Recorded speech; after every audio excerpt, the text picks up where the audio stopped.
주는 그리스도시요 살아계신 하나님의 아들이시니이다. 오늘도 새날을 주신 하나님을 찬양합니다.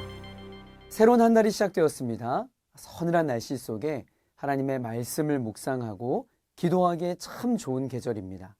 10월 한 달도 모닝스타를 통해 하루의 시작을 하나님의 말씀으로 시작하는 주의 청년들이 되길 축복합니다. 자, 마태복음은 족보의 내용과 함께 예수님의 탄생 이야기로 시작을 합니다. 예수님이 이 땅에 오신 것이 우연히 일어난 일이 아니라 태초부터 하나님께서 계획하신 이름을 확증하기 위한 목적입니다. 그래서 17절에 걸쳐 예수님이 구약시대부터 간절히 바라며 학수고대하던 메시아임을 설명하기 위해 예수님이 메시아의 계보를 따라서 오셨음을 알리고 있는 것입니다. 1절의 말씀입니다. 아브라함과 다윗의 자손 예수 그리스도의 계보라.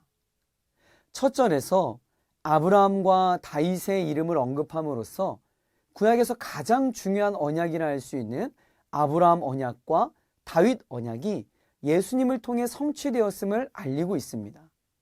하나님은 수천 년 전에 아브라함과 다윗에게 약속하신 것을 지키고자 메시아이자 아들인 예수님을 이 땅에 보내셨습니다. 하나님은 신실하십니다.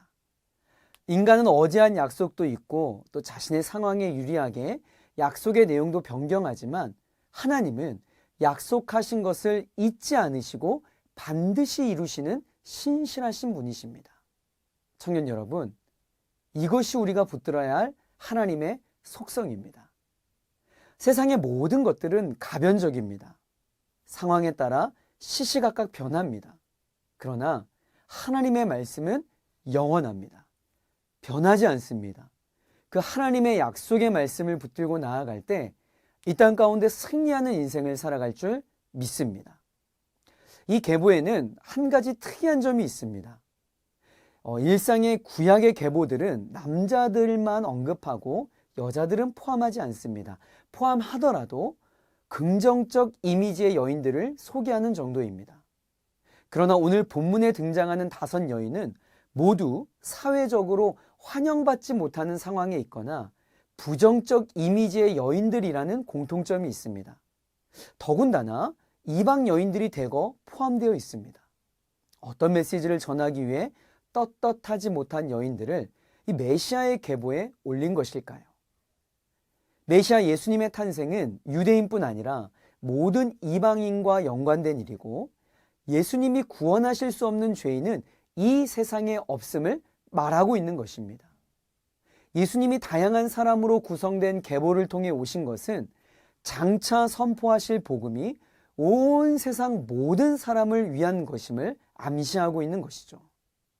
사랑하는 청년 여러분, 세상에는 복음이 수용할 수 없을 만큼 높은 사람도 낮은 사람도 없습니다. 우리 모두 복음이 필요하고 그 복음으로 인해 하나님의 자녀가 되는 것입니다. 오늘도 그 복음의 감격을 가슴에 품고 복음의 증인으로 살아가는 복된 한날이 되길 주의 이름으로 축복합니다. 다 함께 기도하겠습니다.